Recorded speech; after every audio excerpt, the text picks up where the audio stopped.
तर पाकिस्तानच्या नेत्यांनी बोलताना जिभेवर लगाम लावावा भारतानं इशारा दिलाय। पोकळ धमक्या देणाऱ्या पाक नेत्यांना भारतानं कडक इशारा दिलाय। पाकिस्तानचा लष्कर प्रमुख असीम मुनीर, पंतप्रधान शहबाज शरीफ आणि माजी परराष्ट्र मंत्री बिलावल भुट्टोने भारताला पोकळ धमक्या दिल्या होत्या। यावर पाकिस्तानी नेत्यांनी बोलताना जिभेवर नियंत्रण ठेवावं असं म्हणत भारतानं उत्तर दिलंय। अपयश लपवण्यासाठी अशी विधानं करणं पाकिस्तानच्या नेतृत्वाची सवय झाल्याचं म्हणत भारतानं पाकिस्तानला सुनावलंय। भारताच्या परराष्ट्र मंत्रालयाचे प्रवक्ते रणधीर जयस्वाल यांनी शहबाज, भुट्टो आणि मुनीरला इशारा दिलाय।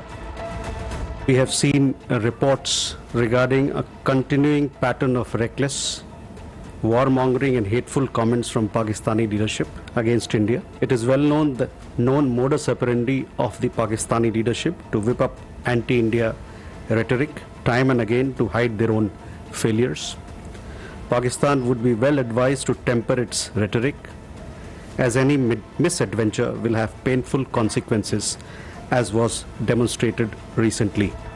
आम्ही एक अण्वस्त्रधारी राष्ट्र आहोत। जर आपल्याला वाटत असेल की आपण बुडत आहोत तर आपण आपल्यासह अर्धा जग बुडवू असं वक्तव्य मुनीरनं केलं होतं।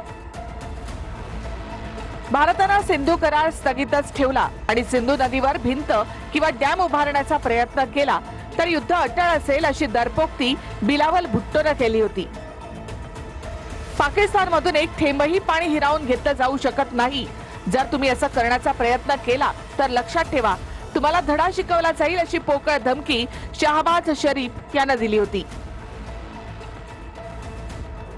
तर सिंधू नदीचं पाणी थांबवण्यापासून भारताला कुणीही रोखू शकत नाही असं म्हणत भारतानं पाकिस्तानला प्रत्युत्तर दिलंय।